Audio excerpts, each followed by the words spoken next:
Bon jeudi à tous, mesdames, messieurs, bienvenue si vous nous rejoignez sur BSC Télévision pour vous informer. À la une de l'actualité, le chef de l'État congolais Joseph Kabila Kabange séjourne dans la province du Tanganyika depuis ce mercredi 13 juin 2018. Sur place à Kalemi, le président de la République a visité plusieurs ouvrages en construction qu'il avait lancés au chef-lieu de la province du Tanganyika. Cependant, la durée du séjour du raïs congolais n'a pas été révélée. Au sommaire également, un congrès est annoncé pour ce vendredi au Parlement. En croire les élus du peuple, un seul point serait à l'ordre du jour de ce deuxième congrès, à savoir la désignation du successeur du professeur Félix Mvundwawe TP Mako, ancien membre de la Cour constitutionnelle, nommé président du Conseil d'État au terme d'une ordonnance présidentielle rendue publique le lundi 11 juin courant. Enfin, Coupe du Monde Russie 2018, ce jeudi 14 juin, qu'a eu lieu l'ouverture de cette rencontre sportive mondiale à Moscou en Russie en présence du président russe Vladimir Poutine et du président de la FIFA, Gianni Infantino, mais aussi de plusieurs chefs d'État et de gouvernement. Le coup d'envoi du premier match qui a opposé la Russie et l'Arabie Saoudite a été lancé à 17h, heure de la Russie. Les scores dans nos prochaines éditions. Le chef de l'État congolais Joseph Kabila Kabange est arrivé ce mercredi 13 juin 2018 à Kalemi, chef-lieu de la province du Tanganyika, pour un séjour de travail. Il a visité plusieurs ouvrages en construction, en commençant par le port public de Kalemi, où il est allé se rendre compte de l'évolution de travaux de construction d'un grand bateau cargo de 3500 tonnes réalisé par l'entreprise Caria Congo dans la cale sèche de la Société nationale de chemin de fer du Congo SNCC au lac Tanganyika. Le président de la République a poursuivi cette visite au stade de Kalemi de 15 000 places en construction au quartier Kishanga par l'entreprise chinoise Grec 7. Les travaux sont déjà exécutés à plus de 85%. Il a aussi visité les travaux sur le boulevard Lumumba, une longueur de 12,5 km avec 2 bandes chacune. Le terrassement et les caniveaux sont en construction. Dans le cadre de ces ouvrages modernes de la ville de Kalemi, il y a également la construction de l'hôpital du Cinquantenaire et l'allongement de la piste de l'aéroport de Kainda par l'entreprise Malta Forest. Pendant ces visites, le chef de l'État était accompagné du gouverneur du Tanganyika, Richard Ngoïki Tangala, de membres du Conseil provincial de sécurité, ainsi qu'une foule immense venue l'avationner. Vacances à la Cour constitutionnelle. Un congrès est annoncé à cet effet pour remplacer Félix Mvundwawe TP Mako. Sauf ultime modification attribuable aux impondérables du temps, les deux chambres du Parlement en RDC pourraient se réunir en congrès demain vendredi 15 juin au Palais du Peuple. À en croire des sénateurs, un seul point serait à l'ordre du jour de ce deuxième congrès, à savoir la désignation du successeur du professeur Félix Mvundwawe, ancien membre de la Cour constitutionnelle, nommé premier président du Conseil d'État au terme d'une ordonnance présidentielle rendue publique le lundi 11 juin courant. La Cour constitutionnelle est composée de 9 juges en raison des 3 délégués de l'institution présidence de la République, 3 représentants du Parlement et 3 mandataires du Conseil supérieur de la magistrature. À ce jour, cette juridiction pénale du président de la République et Premier ministre affiche incomplet. L'un des 3 représentants du Parlement ayant été nommé à la fonction du premier président du Conseil d'État, il va donc falloir trouver son successeur, d'où la pertinence du congrès annoncé pour ce vendredi. Par ailleurs, les contours d'une inévitable session extraordinaire se dessinent. Ouverte le 15 mars dernier, la première session ordinaire du Parlement doit, selon la Constitution, se clôturer demain vendredi 15 juin. Cependant, il se trouve que dans les deux chambres, plusieurs matières inscrites au calendrier de la dite session n'ont pas été traitées. Toutefois, on devra encore attendre que les speakers des deux chambres puissent annoncer la convocation effective d'une session extraordinaire. C'est donc cette précision que les députés et sénateurs attendent des présidents de leurs deux chambres respectives demain vendredi à la clôture de la session ordinaire. En cette période préélectorale, la Commission électorale nationale indépendante CENI ne ménage aucun effort pour sensibiliser la population congolaise sur l'utilisation et les fonctionnements de la machine à voter. Ensemble avec la plateforme Oui Jeunesse, une délégation de la CENI avec à sa tête Désiré Molekera, directeur de sensibilisation à la CENI et représentant du président de la CENI, est descendu ce jeudi 14 juin 2018 dans l'enceinte de l'université chrétienne de Kinshasa USEKIN pour sensibiliser les étudiants et personnels de cette université sur la machine à voter. En présence du recteur de cette université, l'activité a aussi connu la participation de la pilote Mami Cholobo qui a développé le sous-thème « Le schéma des élections en République démocratique du Congo ». Autre temps fort ayant marqué l'événement a été la démonstration de la machine à voter par les experts de la CENI devant les personnels et étudiants qui s'en est suivi d'un exercice de vote simulé auquel ceux-ci ont été soumis.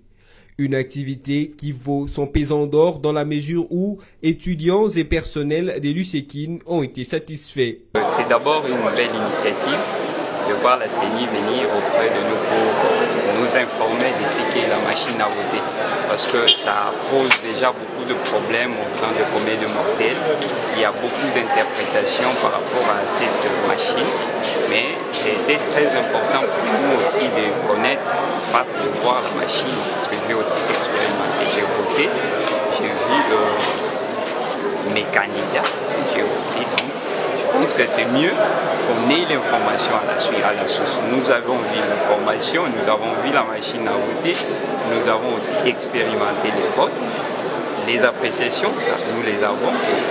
Chacun peut avoir déjà la réponse sur la machine à voter. Eu égard à la méfiance qui ronge certains esprits sur la machine à voter, la CENI se dit prête à dissiper toute confusion dans les esprits de Congolais.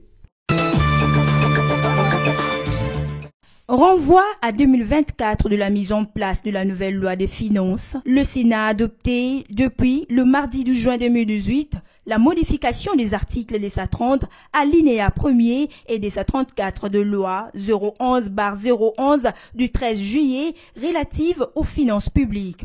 Au demeurant, cette loi exigeait à la République démocratique du Congo de commencer l'application du budget programme à partir de janvier 2019. Mais pour le ministre de Budget, Pierre Kangoudia, l'exécution de cette loi doit se faire de manière progressive, soit d'un décalage de 5 ans avant son exécution effective sur l'ensemble du territoire national. D'après le patron du budget, en reconnaissant l'existence de lois du budget programme, il est important que la RDC puisse basculer sur son application intégrale, ce pour faciliter son développement durable et constant. Le budget programme de la nouvelle loi des finances est très important dans la mesure où il permettra une décentralisation de l'exécution du budget, a affirmé Pierre Kangoudia.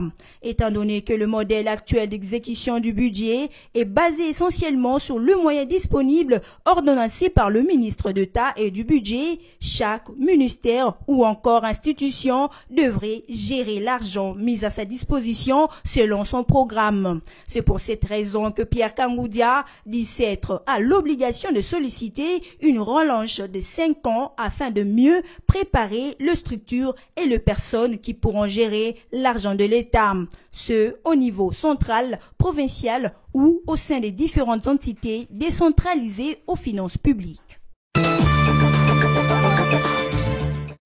4 médias d'opposition de la province du Haut-Katanga n'ont toujours pas reçu l'autorisation de reprendre du service. Fermé depuis environ 5 ans par le gouvernement congolais à Lubumbashi, aucun de ces médias n'a été réouvert. C'est en dépit de la décision prise par l'accord de la Saint-Sylvestre qui exigeait leur éventuelle réouverture dans le cadre de la décrispation politique. Ces médias appartiennent pour la plupart aux leaders de la plateforme Ensemble pour le changement. Il s'agit de la radio-télévision Lubumbashi de Jean-Claude Mouyambo, la radio-télévision La Voix du Katanga, propriété de Gabriel Kyungu et également Nyota TV et radio-télévision Mapendo, respectivement du leader Moïse Katumbi. Face à cette situation, l'ONG Journalistes en danger, GED, dénonce la violation de l'accord de la Saint-Sylvestre. Malgré la déclaration officielle sur la réouverture de ces médias, en ayant 2 semaines après la conférence de presse tenue le 2 janvier 2017 par le ministre de la Communication et Médias, Lambert Mende. En réaction, Lambert Mende a déclaré que le dossier de ces médias est sous examen au niveau de la justice et pourrait être réouvert d'ici peu. La délégation de la Banque mondiale a effectué une visite de travail le mardi 12 juin 2018 à la fonction publique pour s'enquérir de l'avancement du projet de rajeunissement de l'administration publique congolaise entamé par les autorités de la République démocratique du Congo. Travaillant en partenariat avec le ministre de la fonction publique, Michel Bongongo, la délégation de la Banque mondiale en séjour d'inspection à Kinshasa dit n'avoir pas formulé des recommandations au gouvernement congolais. La Banque mondiale est partenaire du ministère de la fonction publique dans le cadre du projet de la réforme et rajeunissement de l'administration publique lancé depuis le mois de mai 2014. En marge de ces projets, la Banque mondiale poursuit le seul objectif qui consiste d'améliorer la capacité des ressources humaines de ministères et institutions ciblées afin de rajeunir l'effectif de leur personnel. Une messe d'action des grâces a été célébrée après la libération provisoire de Jean-Pierre Bemba. Sur demande de son parti, le Mouvement pour la libération du Congo, MLC, une messe d'action des grâces a été organisée le 13 juin 2018 à la paroisse Notre-Dame de Fatima, dans la commune de la Gombe, en marge de la libération provisoire par la CPI du sénateur Jean-Pierre Bemba. Au cours de son homélie, l'abbé Robert Malongi, président de l'Eucharistie, a déclaré que cette messe qui réunit plusieurs cadres et militants du MLC et autres personnes est pour glorifier l'Éternel par rapport à ce qu'il a fait pour la libération du sénateur Jean-Pierre Bemba de la prison, et que le moment difficile qu'il a passé soit une leçon pour les uns et les autres et permette aussi de voir le monde autrement, car, a-t-il conclu, tout est grâce. Pour le secrétaire général adjoint du MLC, Fidel Babala, cette messe, c'est une façon de rendre grâce à Dieu qui a voulu que cela arrive ainsi à Jean-Pierre Bemba. Pendant 10 ans de souffrance et de pleurs, que les prières des uns et des autres aillent pour le pardon, car la miséricorde divine est une valeur qui libère et c'est ça dont nous avons besoin pour construire notre pays, a-t-il conclu.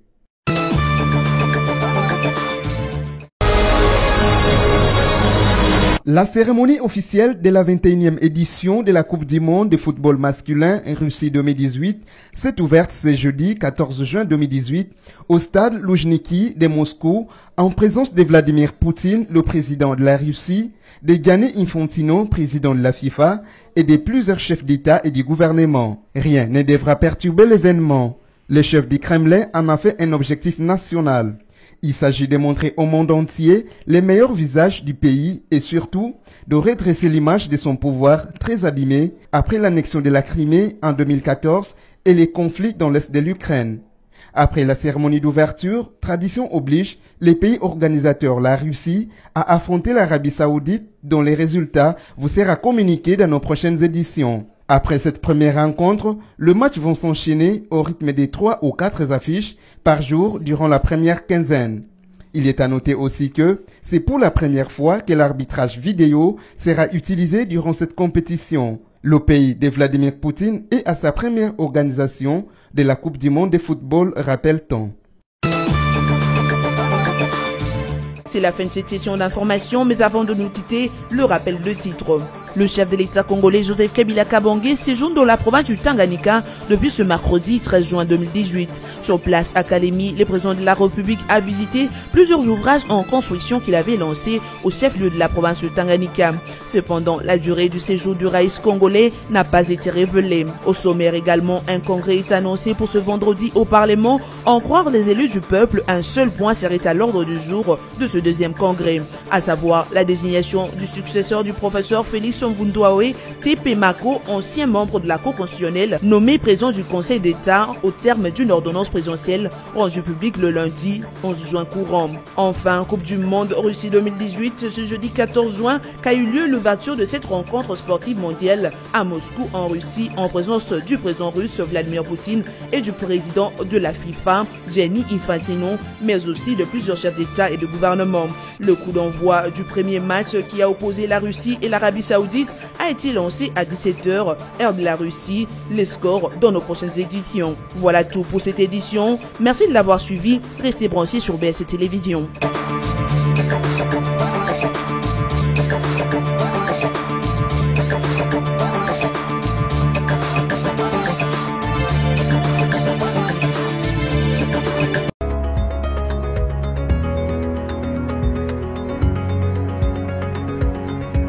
Bon jeudi à tous, mesdames, messieurs. Merci de suivre la revue de presse en ligne de ce 14 juin 2018, sélectionné et résumé pour vous sur BSC TV. Élection 2018, la majorité s'organise, l'opposition rêve, titre Congo virtuel en ouverture de cette revue de presse. La caravane électorale en RDC poursuit son bonhomme de chemin en République démocratique du Congo. La CENI progresse dans ses opérations et l'on est en passe de se propulser officiellement dans la fièvre électorale avec le lancement du dépôt des candidatures. Mais en attendant, les différents états-majors politiques finissent de se mettre en ordre de bataille, chacun tenant à ratisser suffisamment large pour soit conserver le pouvoir, pour ce qui est la majorité en place, soit le conquérir pour l'exercer. On est au cœur même de l'enjeu de l'alternance qui part déjà de l'existence d'une diversité de forces politiques en présence. Les paysages politiques congolais se présentent en un clivage unique entre l'opposition et la majorité, certes, mais avec une pointe de différence aussi bien sur les stratégies et la détermination des uns et des autres que sur leurs organisations respectives. Côté majorité, l'on est conscient de l'enjeu de la conquête du pouvoir et les esprits s'y sont inscrits résolument, même s'il s'observe quelques tiraillements au sein de certaines formations politiques, ce qui est tout à fait normal lorsqu'il s'agit de se mettre en ordre de bataille. La majorité se montre clairement consciente que la campagne ne sera pas de tout repos puisqu'il s'agira principalement pour elle de défendre un bilan avant de proposer un nouveau projet de société. Pour autant, cette majorité semble avoir su faire un ciblage stratégique de son action vers les électeurs en choisissant de ratisser déjà large.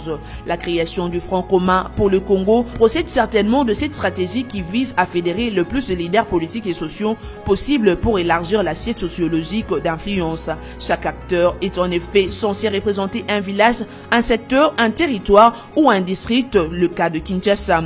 Un ciblage qui cadre clairement avec les profils du vote africain où l'élément culturel est très présent, voire dominant, les considérations politiques et intellectuelles venant au second lieu. C'est ici que certainement les adversaires de l'opposition pourraient croiser leur Waterloo lorsqu'il s'agira pour eux, et ils s'y sont déjà mis d'emboucher la trompette de la disqualification suivant le discours des affameurs du peuple, le moine Mboka et autres. Les mêmes discours qu'ils avaient prévalu en 2006 et pire encore en 2011. Le revers de ce genre de discours est qu'il a tendance à surfer sur le plage de la martyrisation jusqu'au point de susciter la sympathie au profit de celui qui apparaît de lors comme la victime. Poursuivons cette revue de presse avec les sites d'information Forum des As qui titre « Contrairement à la première annonce, Jean-Pierre Bemba à Bruxelles, ce partisan s'impatiente. Jusqu'hier, dans l'après-midi, le chairman du MLC s'est retrouvé toujours à La Haye. Dans le quartier de Bruxelles où vivent les partisans de Jean-Pierre Bemba, l'heure est au préparatif de l'accueil du chairman du MLC. L'impatience monte.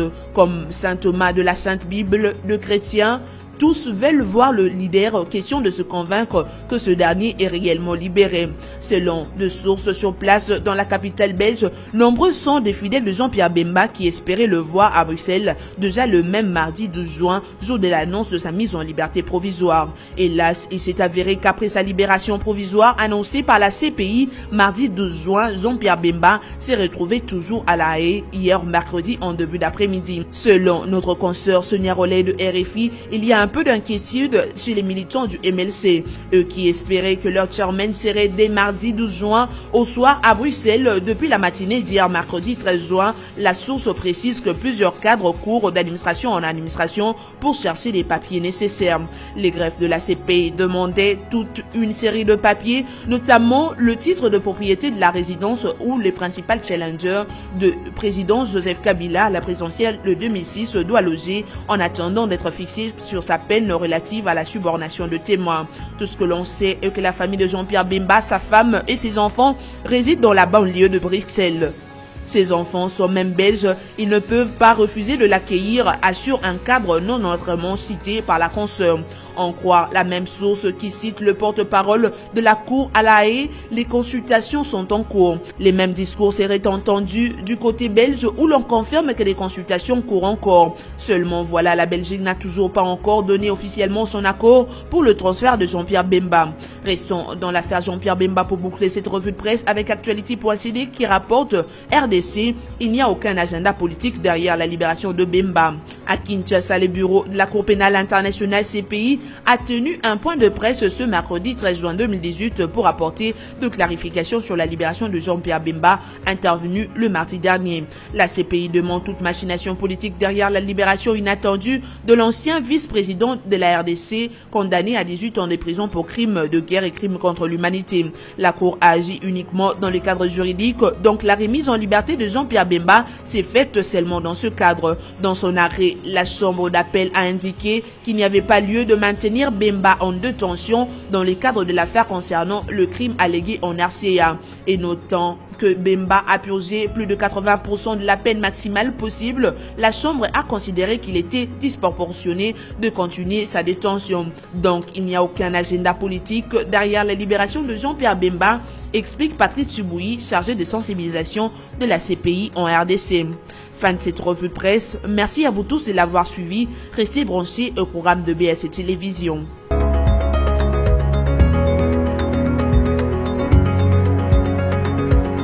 Congo Panorama, votre magazine d'actualité est de nouveau dans vos bacs. Coopération et diplomatie. La SADC continue d'accompagner la CENI. La RDC divise la diplomatie belge. Actualité, débat ouvert sur l'éligibilité de Joseph Kabila. Élection 2018, la CENI a pas des géants. L'FCC sort de la maternité électorale ou encore la Russie tranche. À la une, les chantiers, ce parti. Congo Panorama revient sur le pas du président Kabila avec les lancements de chantiers de la nouvelle aérogare de Njili et du port sec de Kasumbalesa, ainsi que l'inauguration du siège provincial de la Banque centrale du Haut-Katanga, du gouvernorat de la même province et du complexe immobilier Hypnose à Lubumbashi.